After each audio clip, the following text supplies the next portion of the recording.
Hello, my name is Sachiko. I was from the School of Arts and Social Sciences. I did my major in writing and psychology. So I found my first job in August 2020 at Become, a health tech startup offering invisible braces based in Malaysia.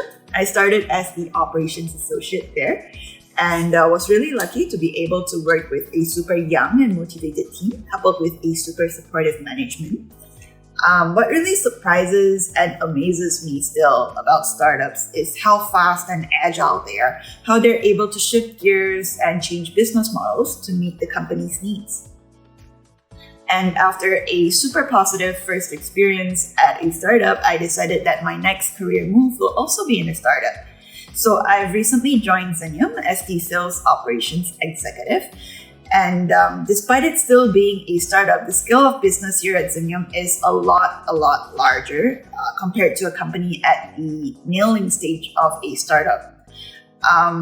But despite it being so big, what I really appreciate is that the management team still puts a great deal of emphasis into keeping the company culture in check and keeping the startup spirit alive in the company. So I have just joined just a couple of weeks back, but I've already met so many friendly colleagues and I've received a great deal, a tremendous amount of support from my team, and I look forward to being here.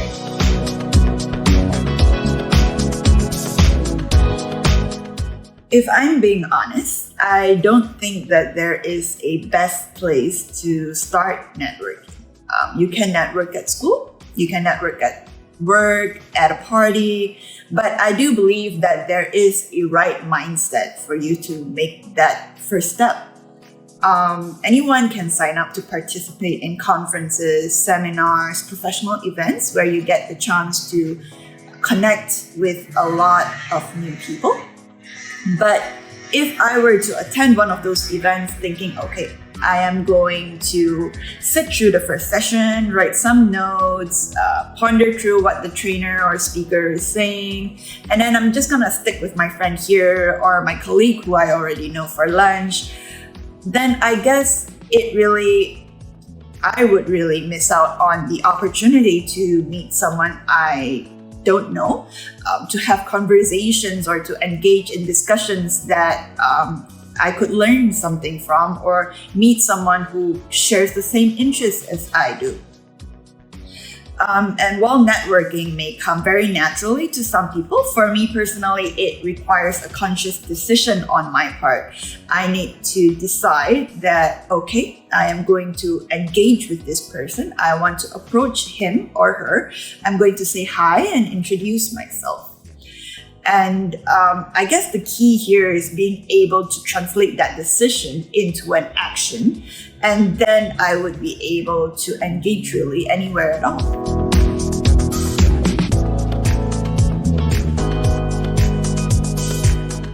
The most unexpected way that I have made a connection is through a high school friend and also through my internship.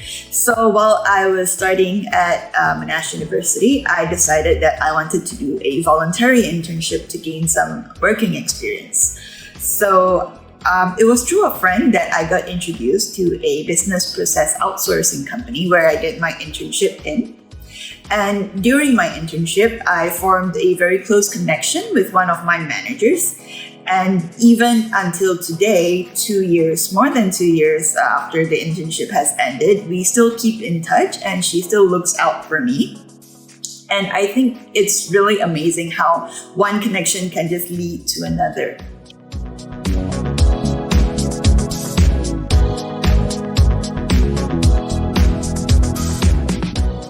I see network as an asset, a resource, a tool for me to stay relevant in the job market, knowing which skill sets are being sought after. And from that, I know where I need to focus on and develop. And with my network growing, I know that that also means that I have a better chance of finding a better opportunity and even advancing my career. But just like anything else, when something becomes so easily accessible and in abundance, we start to shift our focus to emphasize more on the quality of the connection And how I do this is I try to add value with my connections. So let's take, for example, if I were to be approached by a recruiter today with an opportunity that I was not interested in, or I just don't have the right skill sets for, instead of saying, hey, I'm not interested, I don't think this is for me, and turning them away, I would try to connect them with my own connections, a friend, an ex-colleague, or someone I know who's recently lost a job, who could just be the right person to fill that role. And by doing this, not only do I improve the quality of the connections that I have between both these people, it also puts me in a better position because I can see clearer what are the talents, what are the skill sets, what are the experiences that are being sought after. And that in itself will be invaluable to my own development.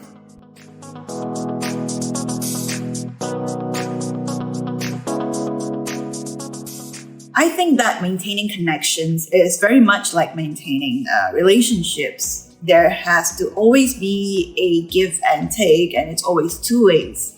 Online, let's say LinkedIn, for example, I try to engage in my connections posts by reacting, sharing, liking, commenting on their posts. And but I think that alone is not sufficient. So I think a step beyond that is to provide an opportunity or an avenue for my connections to engage in me as well.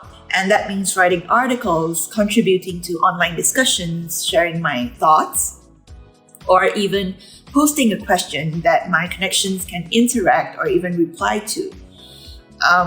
But that being said, maintaining quality connections is a little bit more challenging than that. It always requires a personal touch, and that means not expensive gifts, but perhaps a handwritten note, or a chat over coffee, or maybe just a phone call when meeting physically is not possible, especially during the pandemic. But I think it's always these little personal touches that make the connection all the more special. Dear young graduates, most self-discoveries take place in your 20s. You'll learn what your likes and dislikes are, what interests you, and what makes you happy. So don't worry if you don't have it all figured out. And if you do, don't let it restrict you. Change is a sign of growth, so embrace it. Ancora Imparo.